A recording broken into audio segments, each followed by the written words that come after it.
김찬희의 입시 뉴스. 드디어 2015학년도 수시 모집의 시즌이 돌아왔습니다.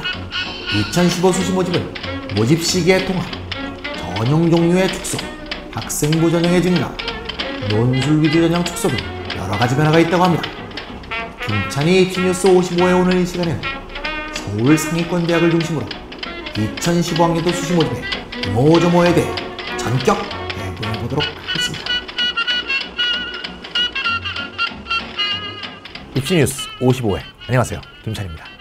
그동안 입시뉴스를 한 1년 동안 운영을 못했는데요, 그러다 보니까 전국의 많은 분들이 전화도 보내주시고 메일도 보내주시고 언제 입시뉴스는 재개되는 거냐고 많이 물어보셨습니다. 그래서 오늘부로 55회 차로 다시 부활해서 열심히 찍어보도록 하겠습니다. 입시뉴스가 항상 양질의 입시 정보와 또는 문서에서는 드러나지 않는 입시의 비밀들을 다 파헤쳐서 그 입시의 전모를 수험생과 학생들 또는 교육 종사자들에게 제공하는 걸 목표로 합니다. 작년에 2015, 16, 17 입시 제도를 마련하면서 교육부가 대학에게 요구한 가장 중요한 사항은 학생부 전형 중심으로 학생들을 수시로 뽑아달라. 그러니까 수시는 학생부 중심 전형으로 가고 수능은 정시 전형에 사용하도록 이런 식으로 구별해서 운영해달라. 이게 교육부의 의도였는데요.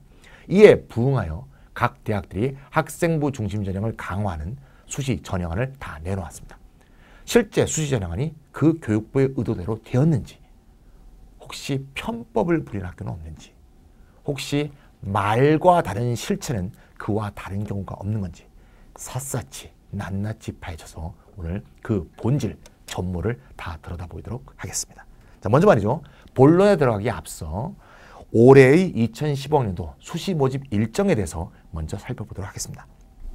자, 먼저 원서 접수 기간입니다. 원서 접수는 2014년 9월 6일부터 9월 18일 사이에 대학이 자율적으로 4일 이상을 실시할 수 있다. 이렇게 되어 있습니다. 뭔가 좀 작년하고 달라진 것 같죠? 네.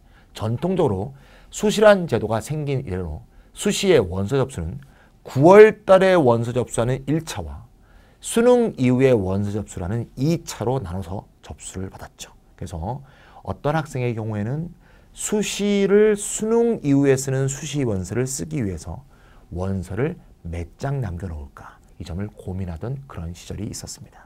올해부터 수능 후 원서 접수 수시가 완전히 사라졌습니다. 그래서 9월에만 원서 접수하고 끝나니까 절대 잊지 마시고 6장을 남김없이 다 쓰시면 되겠습니다. 우리가 치러야 될 올해 9월 모의평가가 언제죠? 네, 9월 3일입니다. 그래서 9월 3일 모평을 치고 나서 그 모평의 점수를 가채점한 다음에 가채점 결과를 정시 예측 서비스에 잘 활용해보고 내가 이 점수로 갈 수 있는 정시대학이 어딘가 쫙 가늠을 해본 다음에 그거보다 높게 또는 그거보다 낮게 또는 그거에 적정하게 수시 원서 접수하는 기본적인 기준을 잡아주시면 되겠습니다. 아시겠죠? 그 다음 전형기간이 되겠습니다.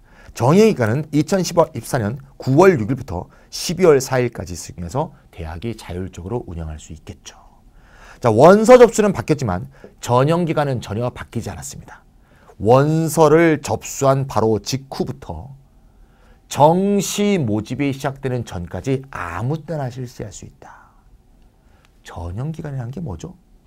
대학 입장에서 제출한 서류를 검토하고 면접을 보던가 논술을 보던가 적성검사를 보는 것을 전형기간이라고 하죠. 이 전형기간이 수능 전도 있고 수능 후도 있다, 이 말이죠. 따라서 수능 전에 전형이 모두 끝난다면 내가 정시로 갈 수 있는 대학보다 위에만 지원을 해야겠죠. 혹시 그 밑을 지원했다가 납치되는 일은 없어야 됩니다. 그런데 전형 기간 중에서 특히 논술 또는 면접 시험이 수능 이후에 있다면 혹시 수능을 못 볼 것에 대비해서 수능으로 갈 수 있는 정시로 갈 수 있는 대학보다 위 또는 적정 또는 보험을 삼아서 그보다 아래 대학도 한 해 정도는 지원하는 게 제가 항상 권장하는 수시 지원 전략이 되겠습니다. 세 번째, 수시 합격자 발표는 12월 6일 되겠습니다. 이게 뭡니까? 최초 합격자 발표죠. 최초 합격자를 12월 6일 날 발표하면 쫙 발표가 되겠죠. 하나도 안 된 학생부터 6개가 다 된 학생까지 다양한 학생들이 있을 겁니다. 자, 그러면 그 중에서 한 개만 등록하게 돼 있죠. 그 등록 기간이 12월 8일부터 10일까지 3일 동안 등록을 받습니다. 그럼 대학 입장에서 이 애가 우리 학교에 등록할지 아니면 복수 합격한 다른 대학에 합격해서 우리 학교에 다른 학교에 등록해서 우리 학교에 등록을 안 할지 언제 알 수 있을까요? 10일 날 저녁이 돼야 알 수가 있습니다. 그럼 10일 저녁이 되면 대학은 뭐 합니까? 얼만큼 결원이 생겼는지 파악한 다음에 그 결원에 대해서 충원 합격자 혹은 추가 합격자를 발표하게 돼 있죠. 그 발표 기간이 바로 12월 15일 9시까지. 미등록 충원 합격 통보 마감 5일 동안 실시합니다. 이것도 작년하고 똑같습니다. 그래서 5일 동안 11일부터 15일 9시까지 1차, 2차 정도의 경우에는 홈페이지에 발표하는 경우도 있는데요. 홈페이지에 발표하는 학교도 있지만 전화로 그냥 거는 학교도 있습니다. 그리고 뭐 3, 4, 5차 되면 전화로 일반적으로 하고요.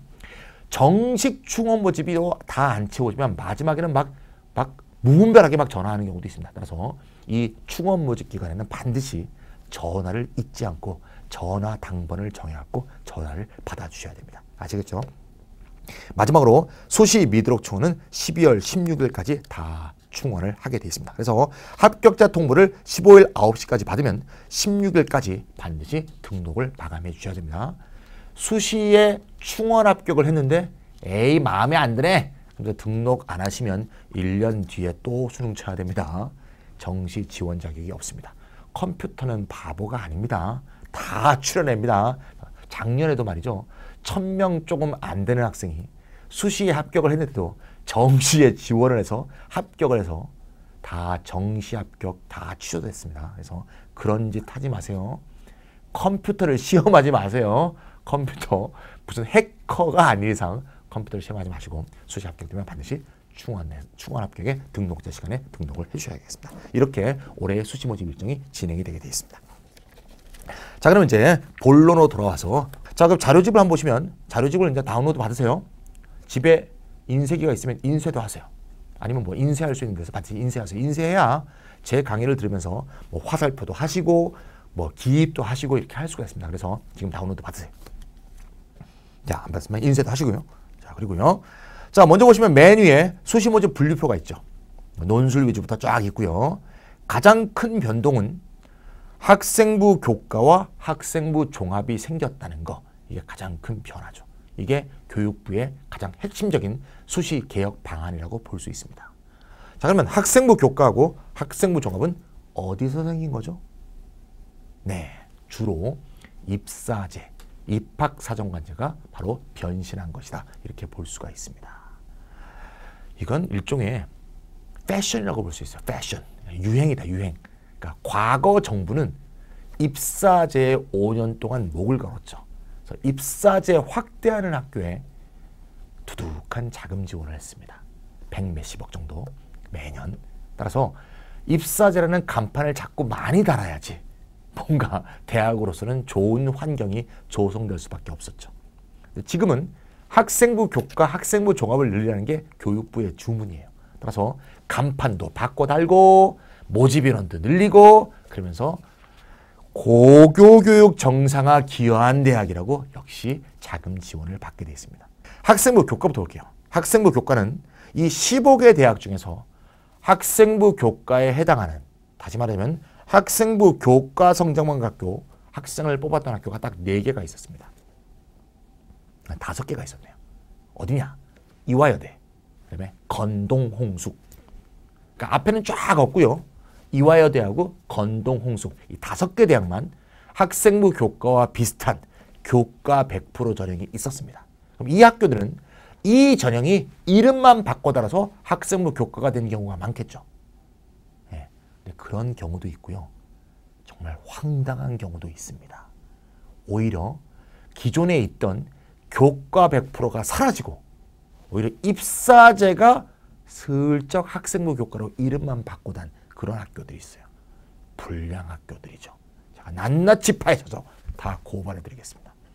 자, 그러면 나머지 학교들은 학생부 교과가 도대체 어디서 생겼느냐? 대부분 신설되거나 아니면 기존에 있던 입사제 전형 중에서 교과를 좀 많이 보던 입사제 전형이 있었겠죠. 교과에 좀 치중돼 있던 입사제 전형을 이름을 바꿔 달아서 학생부 교과로 넘어온 경우가 제일 많습니다. 그래서 이거는 일반적인 경향이라고 볼 수 있고요. 그거는 쫙 하나 학교별로 보면서 일별해 드리도록 하겠습니다. 자, 두 번째, 학생부 종합은 아주 간단해요. 전부 입사제가 학생부 종합으로 바뀐 겁니다. 출처가 전부 입사제입니다. 그래서 입사제가 학생부 종합으로 바꿔달았다. 그러니까 학생부 교과보다는 좀 간명한 변화 형식을 보이는 거죠. 그럼 이전에 작년까지 입사제였던 게 올해와 학생부 종합하고 똑같냐? 똑같은 것은 아니죠. 그럼 어떤 변화? 핵심 변화가 뭐냐? 학생들 다 아시죠? 예, 외부 스펙을 다 빼게 되었다. 그러니까 공인어학 성적, 올림피아드, 외부 경시대회 이런 건 하나도 기재할 수 없고 기재했을 경우에는 빵점 처리하는 또는 부모님이라든가 가족이나 친척의 사회경제적인 지위를 암시하는 그런 문구가 있어도 최하점을 주는 그런 식으로 학생부 종합에 대한 어떤 구속력을 강화했죠. 그래서 학생부 종합의 2015년도는 그냥 이렇게 이해하면 돼요. 작년까지 있던 입사제 빼기 외부 스펙. 그래서 학교 활동만으로 축소해라. 학교 활동만을 순수하게 기재하라. 이게 올해 학생부 종합의 기본적인 노선이다. 이렇게 볼 수가 있겠습니다.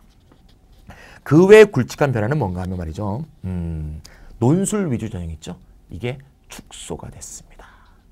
학교에 따라서 축소폭은 다 다른데요. 가장 축소폭이 큰 학교는 50%까지 줄인 학교가 있어요. 좀 이따 보겠습니다. 대부분은 10% 정도 줄인 학교가 많고요. 아주 조금 줄인 5% 줄인 학교도 있어요. 하지만 어느 학교나 다 줄였습니다. 5에서 50%까지. 20% 줄인 학교들도 있고요. 교육부의 방침이 논술 위주 전형을 가급적 실시하지 말라고 했기 때문에 이 가급적이라는 말에 의존해서 좀 축소하는 식으로, 다시 말해서 교육부의 성의를 표현하는 식으로 축소되었다. 이게 논술이고요. 하지만 여전히 건재하죠. 자, 그다음 또 하나의 교육부 방침은 실기 위주 특기자 전형이 있죠. 특기자 전형은 여론이 뭔가 특목고 우대하는 전형이 아니냐, 과고 영재고 외고 국제고를 위한 전형이 아니냐, 이렇게 항상 의혹을 받아왔기 때문에 특기자를 폐지하든가 축소하라고 했죠. 그래서 폐지한 학교도 있고 축소한 학교도 있습니다. 이게 2025학년도 수시에 큰 얼개에 있어서 가장 큰 변화다. 이렇게 말씀드릴 수 있겠습니다. 느낌이 팍 오시죠? 네. 자, 그러면 각 대학별로 이제 하나하나씩 찝으면서 주요한 변화를 이제 말씀드릴까 싶은데요. 거기에 앞서서 이번에 교육부가 고교교육 정상화 기여대학이라고 여러 가지 대학을 이제 기정해서 자금 지원을 끝냈습니다. 다 분파했어요. 야, 넘어가 이러면서. 그 중에서 가장 우수 대학을 3개의 대학을 발표했습니다. 이 3개 대학이 교육부의 방침을 가장 잘 따라서 고교교육 정상화에 기여를 하였다. 아까 얘기했던 그 3가지 방침, 학생부를 강화하고 논술을 축소하고 특기자를 줄이고 최저학력 기준도 없애거나 뭐 줄이고 이런 학교들이 당연히 선정됐겠죠. 우수 3개 대학은 어디였을까요? 짠짠짠. 네, 한양대, 중앙대, 경희대 이 3개 대학이 차지했습니다. 한양대, 중앙대, 경희대. 자, 박수. 자자자. 특히 한양대가 아주 호쾌하게 여러 가지 전형들을 바꿨죠. 상세한 내용은 좀 이따가 학교별 요강을 보면서 말씀드리도록 하고요. 그와 정반대로 말로는, 겉으로는 교육부 방침을 잘 따르는 척하면서 사실은 온갖 편법을 다 부린 학교가 있습니다.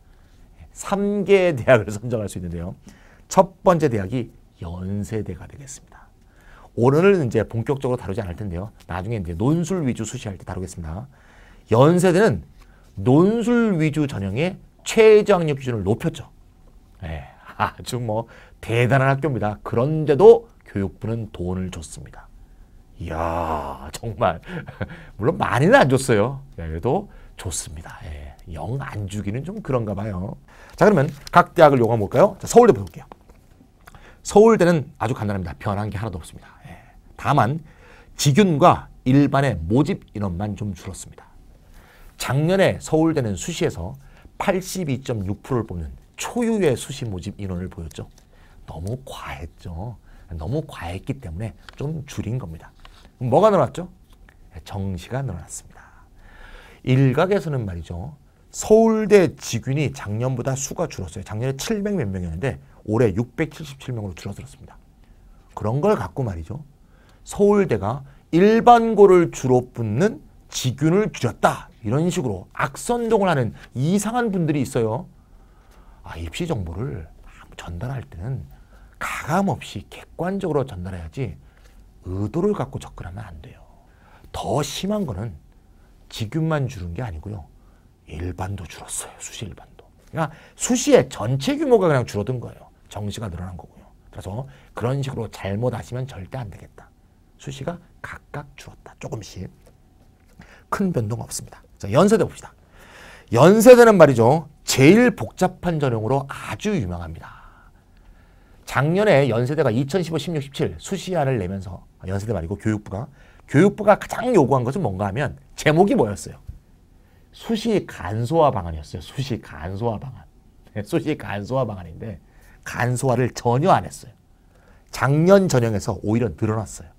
야, 이런 무대뽀 학교도 있는지. 야, 진짜 대단합니다. 그런데 고교교육 정상화에 기여했다고 돌을 줬어. 야, 이건 아니야. 상벌이 분명해야지 교육부. 그러지 마세요, 교육부. 저는 연세대의 태도는 이거였다고 봐요. 뭐 꼴랑 6억 안 받고 말아 이씨. 야, 원서 몇 개 더 팔면 돼. 뭐 이런 정도의 태도였다고 봐요.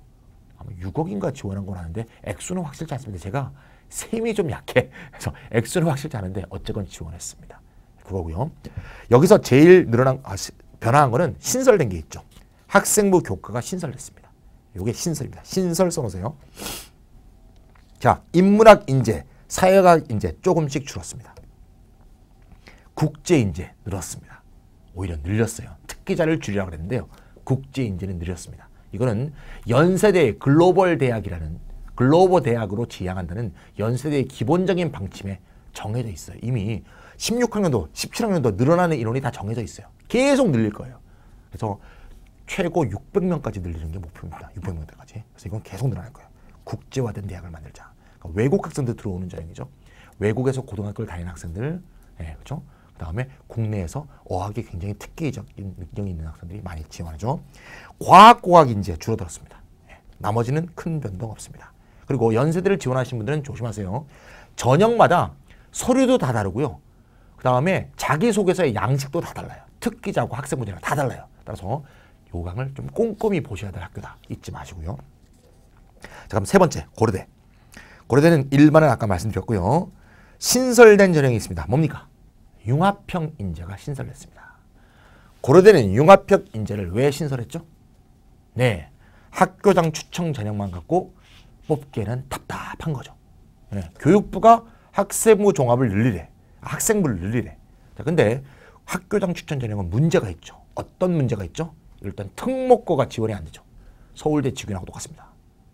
그리고 각 학교별로 2명, 인문계 2명, 자연계 2명, 그래서 4명밖에 추천을 못 받게 돼 있죠. 자, 그러면 일단 특목고 애들은 학생부로 뽑을 수가 없어요. 두 번째, 자사고, 자공고에도 일반고, 그러니까 쉽게 얘기하죠. 좋은 자사고인, 예를 들면 강남에 예를 들면 휘문고가, 중동고가, 독도고등학교하고 똑같이 4명밖에 추천을 못하는 거죠. 이런 게 고려대에서는 좀 깝깝한 거죠. 고려대 학교장 추천 전형은 역사가 있는 전형입니다. 고려대에 아픈 상처가 있는 전형입니다. 이런 거는 저는 다 들춰냅니다. 왜? 모든 걸 다 보도하는 입시뉴스. 지금으로부터 한 6, 7년 전에 고려대가 어떤 전형을 실시하면서 특목고한테 편법으로 점수를 더 줬어요.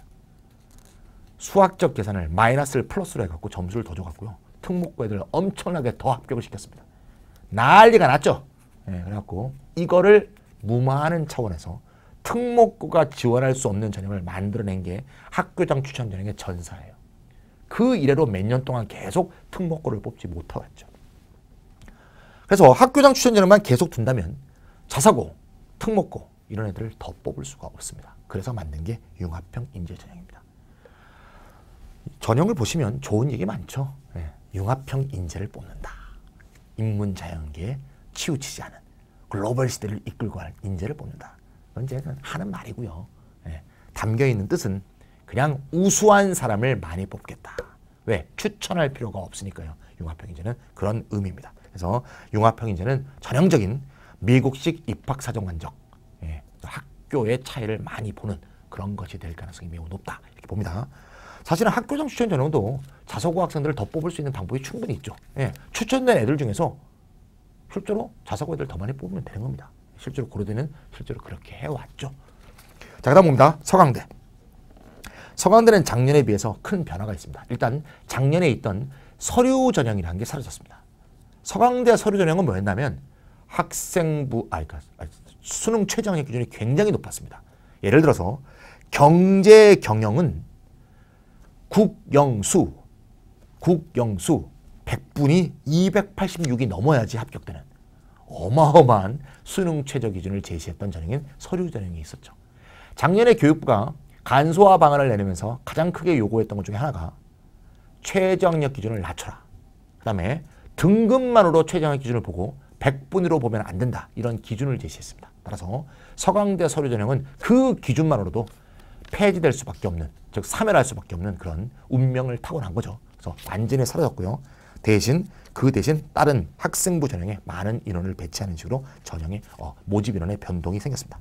그 외에는 작년에 있던 것이 쭉 있었고요. 당연히 학생부 교과는 작년에 있던 입사제 전형 중에 하나가 학생부 교과로 넘어왔습니다. 나중에 또 말씀드리도록 할게요. 성균관대는 가장 큰 변화가 뭐냐? 인문계 특기자 전형이 사라졌습니다. 자, 그 인문계 특기자 전형은 주로 누굴 뽑는 거죠? 어학형 전형이니까 어학 우수자인 외고 국제고 애들을 많이 뽑을 수밖에 없는 그런 전형이었겠죠. 그게 뺐습니다. 그리고 그게 어디로 갔을까요? 글로벌 인재 전형이라고 이름이 바뀌어서 학생부 종합 전형으로 넘어왔습니다. 그럼 여기서 의문이 들죠. 성균관대는 외고 국제고 애들을 좀 덜 뽑고 싶나 보다. 이렇게 해석하시면 안 됩니다. 처음에 말이죠. 성균관대가 입시 기본 전형을 발표할 때 인문 특기자가 빠지고 글로벌 인재가 생기며 그 글로벌 인재가 학생부 종합전형으로 이름을 붙은 걸 보고 저희 같은 입시 전문가가 매우 많이 우려했어요. 이름만 학생부 종합이라고 하고 사실 은근슬쩍 외부 스펙을 보는 게 아니냐. 근데 그런 우려는 없어요.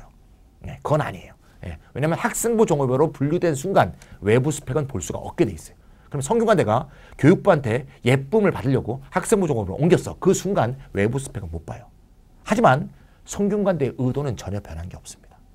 여기에 특목고 학생들을 주로 많이 뽑고자 하는 의도가 이름에도 반영이 되어 있습니다. 그거는 이제 서류를 검토할 때 학교별로 어떻게 보는 느낌을 다르게 하면 되는 거니까 그거는 충분히 성균관대에서 입학사정 과정에서 충분히 추릴 수 있다. 이렇게 보는 것이 되겠습니다. 그래서 형식적으로 넘어온 것이다. 이렇게 보시면 되지 그 근본적인 질은 바뀐 게 아닙니다. 따라서 일반고 학생들은 예전처럼 성균 인재 전형에 지원하는 게 훨씬 유리하지 않을까. 왜? 다른 비교과가 탁월한 게 없다면. 물론 뭐 일반고나 자사고 자공고 애들도 비교과가 굉장히 탁월하다면 당연히 글로벌 인재 전형에 지원할 수 있습니다. 하지만 많이 뽑아주지는 않을 겁니다. 그 점은 확실히 확인하고 들어가시면 되겠고요. 자, 그 다음 고교교육의 정상화에 기여했다고 교육부에서 표창까지 받은, 표창은 아니고요. 칭찬까지 받은 한양대 보겠습니다. 한양대가 칭찬받은 거 여러 가지가 있는데요. 좀 칭찬해 드려야죠. 한양대가 잘했습니다. 첫 번째는 뭐냐? 가장 중요한 거 학생부 전형 진짜 많이 늘렸습니다. 학생부 교과, 학생부 종합 맨 오른쪽에 있는 기회균형 전형 같은 거 있죠. 고른기회, 특성화 이것도 다 학생부 종합입니다. 다 합치면 전체 모집 인원 수시만이 아니고 수시, 정시 합친 전체 모집 정원 중에서 45%가 학생부 중심 전형입니다. 그러니까 정말 교육부의 의도를 충실히 따랐다고 볼 수 있고요. 더 중요한 건 뭐냐? 이 학생부 교과 전형과 학생부 종합 전형에서 뭐가 없어요? 서류가 없습니다. 자기소개서? 없어. 추천서? 없어. 그냥 학생부만. 그냥 학교에서 날아가면 그만이야. 학생이 할 게 하나도 없어. 학생부는 학교에서 날아가잖아. 컴퓨터로. 이거 굉장히 편하죠. 그래서 학생부 교과는 교과만 학교에서 날아가고 끝. 학생부 종합은 교과와 비교과가 같이 날아가고 끝. 아주 편합니다. 그래서 서류가 학생부밖에 없습니다. 그래서 이거는 정말 칭찬해줍니다. 아, 자기소개서 추천서 그거 돈 주고 쓰는 사람도 있잖아요. 추천서 선생님이 학생 보고 쓰라고 하는 학교들도 있어요. 너희들 쓰고 와서 도장만 찍어줄게. 뭐야 이게. 이거는 정말 교육이 아니잖아요. 선생님이 그러시면 안 되지. 근데 선생님들도 고충이 있어. 썼더니 부모가 반발해. 왜 우리한테 이렇게 써주나요? 그러면서 선생에 대해서 의혹을 갖고 있는 거죠. 어떤 학교에서는 그 학교에 대한 학생에 대해서 나쁜 얘기 있어서 애가 떨어졌대. 엄마들이 막 이렇게 입하고 또 떠는 거지. 이게 참 불신 자체가 비교육적인 거잖아요. 그럼 없애버리면 좋죠 뭐. 왜 미국에서 한다고 꼭 우리가 꼭 해야 돼? 안 하면 되잖아. 네, 잘했어요. 그 다음 세 번째. 논술 줄였습니다. 엄청나게 줄였습니다. 작년에 840명 뽑았어요. 올해 몇 명 뽑는다고요? 585명. 이건 거의 30% 이상 줄였습니다. 자, 세 보면 30%지 40%지 모르겠어요. 저 숫자 약해요. 자, 그 다음에 네 번째는 말이죠. 과학 특기자 전형을 없앴습니다. 아예 없애버렸습니다. 예, 싸그리 없앴어요. 예, 그리고요. 다섯 번째는 이것도 칭찬해야 되는데요. 입학 실적을 전면 공개했습니다. 그래서 작년에 실제 점수가 몇 점이었는지, 내신 성적이 어땠는지 이걸 다 공개했어요. 논술 점수가 몇 점이었는지 다 공개했습니다. 이렇게 완전히 속살까지 다 까발린 학교는 한양대가 최초입니다. 예, 이건 진짜 칭찬. 모든 대학도 앞으로는 이렇게 좀 해주시면 좋겠습니다. 그래야지 좀 지원할 때 감이 있지. 뭐 이건 뭐 로또도 아니고 말이지. 그렇죠? 그다음에 마지막 또 칭찬했고 수능 최저를 모두 폐지했습니다. 그래서 수시에서 학생부건 논술이건 기획윤정 전형이건 바른기획건 상관없어. 전부 다 수능 최저가 없어. 그래서 수능을 자신 있는 놈은 정시로 가고 수능 자신 없는 놈은 전부 수시로 와라. 이런 식의 교육부의 취지에 맞는 그런 전형을 만들어 주셨습니다. 물론 그거에 대해서도 뭐 단점을 찾을 수가 있겠죠. 하지만 어떤 제도건 단점을 찾으려면 끝이 없어요. 장점이 더 부각되니까 이건 분명히 칭찬할 수 있다. 그래서 한양대는 금메달을 줘야 된다. 이런 생각이 듭니다. 다음 페이지. 저만 다음 페이지네요. 여러분들은 다음 페이지 아닐 수도 있습니다. 다음 페이지. 중앙대. 제가 오늘 감기가 있어서 목이 좀 잠겼네요. 좀 이해해 주십시오. 중앙대는 안성이 포함되어 있는 수치입니다. 그래서 안성인데 안성이 좀 수치가 많진 않아요. 그래서 안성이 포함된 수치로 발표한 그대로 발표합니다. 중앙대도 큰 변화가 있는데요. 서강대하고 똑같아요. 서강대, 중앙대 다 서류 전형이 있었습니다. 서류 전형이 폐지됐습니다. 서류 전형이 중앙대가 이름이 뭐였냐면 수학능력 우수자 전형이었어요. 수학능력 우수자 전형. 수학능력 우수자 전형이 역시 마찬가지로 수능 최저가 더럽게 높아서 이 수능 최저라는 배리어를 통과하지 못하면 서류 검토 자체가 안 되는 그런 전형이었습니다. 그래서 그거 폐지했고요. 대신 학생부 전형이 엄청나게 늘어났습니다. 중앙대는 학생부 전형에서 두 가지가 있었는데요. 학교생활 우수자라는 입사제 전형이 있었습니다. 학교생활 우수자 입사제 전형. 이거는 입사제 중에서 교과를 좀 많이 보는 전형이었어요. 교과의 퍼센테이지가 있었어요. 이 학교생활 우수자 전형을 학생부 교과로 돌리고요. 자, 입사제 중에서 다빈치 전형 있죠. 다빈치 전형을 학생부 종합으로 바꿨습니다. 대신 학생부 전형이 좀 복잡하죠. 학생부 종합 일반이 있고요. 학생부 종합 심화가 있어요. 이런 건 이렇게 이해하시면 돼요. 고려대 보세요. 서울대 보세요. 직윤이 있고 일반이 있죠. 고려대는요. 학교장 추천이 있고 융합형 인재가 있죠. 성균관대는요. 성균 인재가 있죠. 글로벌 인재가 있죠. 똑같아요. 중앙대도 학생부 종합 일반과 학생부 종합 심화가 있는 거죠. 즉 무슨 말이냐. 위에 거는 모집 학교별 추천 인원을 줄이던가. 여기는 줄여져 있는 건 없어요. 그런 건 아닌데. 아까 누구죠? 고려대하고 서울대는 아예 추천 자체를 해야 되는 거죠. 추천을 받건 안 받건 간에 위의 전형은 좀 일반고나 자사고, 자공고도 꽤 많이 뽑아주는 그렇게 운영하고 밑에는 완전히 그냥 고등학교 뽑고 싶은 애들은 막 뽑고 그럼 당연히 전국형 자사고라든가 특목고 애들이 많이 오겠죠. 그런 식으로 분리 운영해서 차등 운영하려는 그런 의도가 반영돼 있다. 이렇게 보시면 되겠습니다. 자, 그다음 특기자 인재 전형은 당연히 줄었습니다. 그겠죠?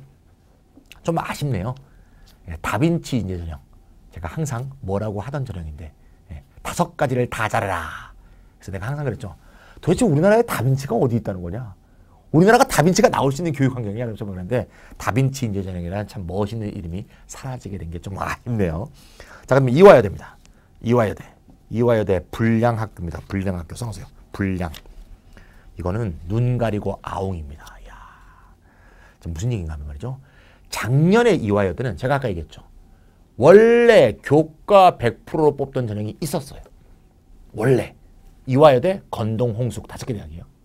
그게 이름이 뭐였냐면 학업능력 우수자 전형이었어요. 작년에. 그게 어떻게 뽑았냐? 교과 100%로 뽑았어요.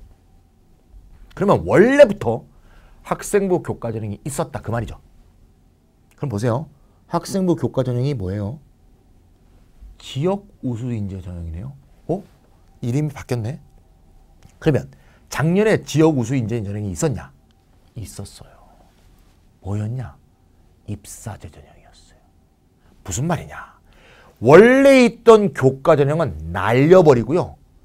입사제 중에서 교과에 좀 치우쳐 있던 놈을 이름을 학생부 교과라고 바꿔 달아서 교과 자리에 얹혀놨어요. 야, 그러니까 이 나중에 볼 텐데요. 지역 우수 인재 전형은 교과 100% 전형이 아니에요. 비교과가 들어가요. 예. 말만 교과지, 무늬만 교과지. 사실 비교과 요소가 쓱 들어가 있는 좀 가짜 교과 전형이거든요. 그러니까 진짜 백의 교과 전형은 원래 있었는데 교과 전형을 확대 실시하는 교육부 시대에 지음하여 오히려 없애버리고 사이비 교과를 갖다 쳐놓은 거예요. 그래서 나중에 보겠지만 수치적으로는 늘어난 것처럼 보이지만 사실은 늘어난 게 아니에요. 준 거예요. 무려 작년에 학업능력 우수자 전형을 320명 뽑았거든요. 이걸 쓱 없애버리고요. 지역 우수 인재 전형을 거기에 갖다 놓고 지역 우수 인재 전형의 숫자를 약간 늘려놨어요. 그러니까 지역 우수 인재 전형만 보면 늘어난 것처럼 보이죠. 하지만 학업 능력 우수자 전형과 함께 보면 엄청나게 줄어든 거예요. 줄어든 정도가 아니고 교과 100%를 없앤 겁니다. 알겠죠? 야, 이럴 수가 있냐. 교과 100% 전형을 실시하라. 없애버려. 야, 이런 건 나한테 다 걸려. 안 걸릴 줄 알았지? 다 걸려. 그 다음 미래 인재. 원래 있던 건데요. 그 숫자가 좀 늘어가고 생겼습니다. 계속 그대로 있습니다. 나머지는 뭐 변동 큰 건 없고요. 경희대 봅시다. 자, 경희대는 교육부에서 표창받은 세 학교 중에 하나라 그랬죠. 일단 뭐가 표창받으면 하냐면 특기자가 아예 없습니다. 싸그리 없었어요. 뭐 인문계만 없애고 자연계만 없애고 축소하고 다 없어. 그냥 없애버려. 싸그리. 경희대 입장에서는 그거죠. 모아봤자 어학형 특기자 그냥 외국에서 한 10년 살다 온 애들 들어가더라. 재미없네. 뭐 이런 거예요. 예. 과학 어차피 뭐 영재 과학고 애들이 우리까지 안 오네. 뭐 이런 것일 수가 있겠죠. 본 마음은. 뭐 본 마음이 어쨌건 간에 싸그리 없애준 것은 감명합니다. 예, 감명하고요. 대신 학생부 전형이 많이 늘었죠. 그 다음에 또 하나 칭찬받을 것은 수능 최저 기준이 논술 우수자 전형에만 있습니다. 논술 우수자에만 있고 나머지는 싸그리 없어요. 그래서 한양대만큼 아주 세진 않지만 한양대는 논술까지 없죠. 얘네는 논술에만 남아있는 식으로 변경하였다. 아시겠죠? 또 하나 창출할 것은 명칭 변경이 거의 없어요. 네오 르네상스, 학교생활 우수자 다 원래 있단 말이에요. 그래서 연속성이 있기 때문에 작년부터 경희대를 보던 사람이 이해하기 쉽다는 점, 이런 점도 있습니다. 넘어갈게요. 외대. 외대는 이 통계는 글로벌, 왕상 캠퍼스를 포함시킨 겁니다. 글로벌 전형으로 볼 때 신설된 게 있죠. 학생부 교과가 신설됐습니다. 신설 써놓으시고요. 그 다음에 외국어 특기자 전형이 꽤 많이 줄었어요. 줄은 이유는 특기자를 줄이라고 했고 많이 줄일 수 있는 건 거의 반 정도 줄였어요. 많이 줄일 수 있는 것은 아까 경희대하고 비슷한 이유가 아닐까 그런 생각이 듭니다. 그래서 이 줄은 인원을 거의 대부분 신설된 학생부 교과에 박았습니다. 그래서 그런 식의 변화가 있었고요. 서울시립대, 이것도 급격한 변화를 갖고 있는 학교입니다. 엄청나게 바뀌었어요. 거기 그냥 써놓으세요. 논술이 반토막 났습니다. 작년에 논술을 몇 명 뽑았냐? 411명 뽑았어요. 411명. 이게 반토막 났어요. 201명입니다. 와. 그리고요, 황당한 것은 학생부 종합을 줄였어요. 이 학생부 전형이 줄어든 학교는 서울대하고 서울시립대밖에 없습니다. 예. 서울대는 정시가 늘어나니까 줄은 거고요. 그래도 충분히 많이 뽑으니까 문제될 건 없는데요. 학생부 종합이 엄청나게 줄었어요. 예. 아니 그럼 도대체 논술 반토막 치고 학생부 종합 줄이면 도대체 어디다 뽑는 거냐? 딴 게 없죠. 고른 기회는 조금 늘어났어요. 딴 게 없죠. 그럼 어떻게 된 거야? 정시가 엄청 늘어났어요. 거기 써놓으세요. 수시가 작년에 1030명 뽑았는데요. 올해는 695명밖에 안 뽑습니다. 무려 335명을 줄였습니다. 와, 34% 정도 줄였다고 볼 수 있습니다. 그래서 정시를 늘렸습니다. 나중에 정시할 때도 얘기했지만 시립대는 정시를 늘리는 동시에 또 대담한 정시 전략을 취하고 있는데요. 오랫동안 실시하고 있던 다군을 폐지했습니다. 작년까지 시립대는 나군, 다군이었어요. 올해는 가군, 나군입니다. 다군을 없앴어요. 시립대가 다군을 왜 없앴냐? 왜 없앴냐? 아주 이유 간단해요. 화딱질이 나서 없앴습니다. 화딱질. 무슨 화딱질이 나냐? 다군의 충원 모집이 너무 많은 거야. 작년까지 말이죠. 다군 중에서 중앙대 몇십 명 빼고는요. 중앙대는 다군이 몇십 명밖에 안 뽑아요. 그걸 빼면 시립대가 다군 중에서 제일 좋은 대학이었어요. 따라서 가나군에 한양대, 중앙대, 성균관대, 이대 등에서 중앙대 등에 합격한 학생은 거기에 등록해버리고 다군 시립대에 안 오는 거죠. 그래서 엄청난 충원 모집을 발표했고요. 세무학과는 충원 모집 비율만 1000%가 넘었어요. 1000%. 모집 정원의 10배 이상을 발표했습니다. 추가 모집으로. 황당한 거죠. 그래서 다군을 폐지했어요. 그래서 시립대가 올해 단단히 마음먹고 정시에서 양질의 애들을 뽑으려고 생각하고 있습니다. 아시겠죠? 다음 건국대. 건국대하고 동국대는 아주 특징적인데요. 논술 전형을 제일 조금 줄였어요. 건국대는 작년에 570명 뽑았는데 20명밖에 안 줄였습니다. 동국대는 작년에 522명 뽑았는데 23명밖에 안 줄였습니다. 그러니까 제일 조금 줄인 학교입니다. 한 3, 4%도 안 될 거예요. 그래서 그대로 건재한 학교 건국대와 동국대. 또 건국대의 동에 또 중요한 변화는 KU 국제화보이죠. 어학형 특기자 전형을 엄청나게 줄였습니다. 작년에 198명 뽑았는데요. 올해는 26명밖에 안 뽑았습니다. 자, 그래서 외대, 경희대, 건국대 전부 다 어학형 특기자가 많이 준 거는 비슷한 취지다. 이렇게 이해하시면 되겠습니다. 동국대. 자, 동국대는 말이죠. 논술 유자는 아까 말씀드렸고요. 동국대도 불량학교입니다. 자, 불량학교 시죠. 동국대와 이화여대가 이게 불량학교입니다. 어떻게 불량이냐? 이대하고 똑같아요. 동국대 교과 성적 우수자라는 이름으로 원래 교과 100% 전형이 있었습니다. 이게 없어졌어요. 없어진 대신 뭐가 있죠 지금? 학교생활 우수인재와 불교 추천인재 있죠? 이거 작년에 다 있던 거예요. 뭐로 있었을까? 입사제.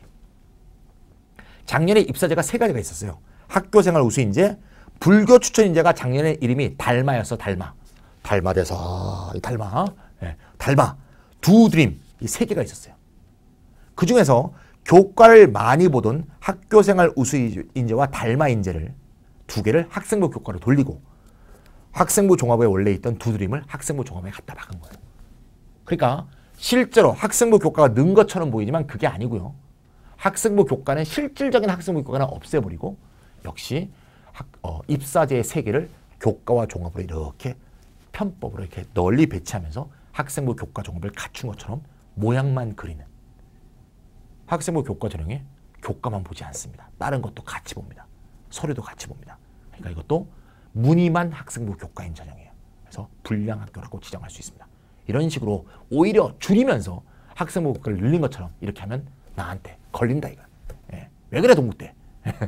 교육부가 많이 혜택도 주는데 동국대한테 주는 교육부 혜택은 뭡니까? 그렇죠. 동국대, 의대, 학석사 과정. 동국대, 의대, 학석사 과정은 정시에서 군외죠. 군외. 가군도 아니고 나군도 아니고 다군도 아니야. 가나다 쓴 사람이 동국대, 학석사 과정, 의대는 또 쓸 수가 있거든요. 이건 뭐 동국대만 준 특혜예요. 어느 학교도 없어요. 예. 이건 그래서 제가 우스갯소리로 그런 얘기 하잖아요. 교육부에 무슨 불교를 믿는 분이 계시는 거 아니냐. 혹시 스님 출신 전문 관료가 있는 거 아니냐. 제가 이런 우스갯소리도 하잖아요. 전혀 근거 없는 얘기예요. 예. 그런데 이러면 안 되지. 예. 동국대 반성하세요. 예. 이러지 마세요. 홍익대. 홍익대는 가장 큰 변화가 없는 학교입니다. 변화가 거의 없어요. 예. 그냥 논술 전형만 좀 줄어들었습니다. 454명 뽑다가 334명으로 줄었습니다. 나머지는 골격의 변화도 없고요. 인원의 큰 변화도 없습니다. 조금씩 줄고 조금씩 늘고. 숙명여대 볼게요. 숙명여대는 논술 우수자 전형이 500명에서 350명으로 줄었고요. 학업 우수자 전형은 120명에서 200명으로 늘었습니다. 학생부 종합은 줄였습니다. 글로벌 인재는 130명에서 109명으로 줄었습니다. 모집 인원의 가감 삭제만 있지 역시 큰 골격의 변화가 전혀 없는 학교가 되겠습니다. 그래서 이해하기 쉽게 되어 있습니다. 자, 오늘은 말이죠. 2015년 수시 모집 중에서 전체 모집 변화가 어떻게 이루어졌냐. 그 중에서 특히 학생부 중심 전형에는 어떤 변화를 가져왔냐. 이걸 먼저 살펴봤습니다. 이어서 학생부 종합과 학생부 교과에 초점을 맞춰서 전격 자세하게 분석해 드리도록 하겠습니다.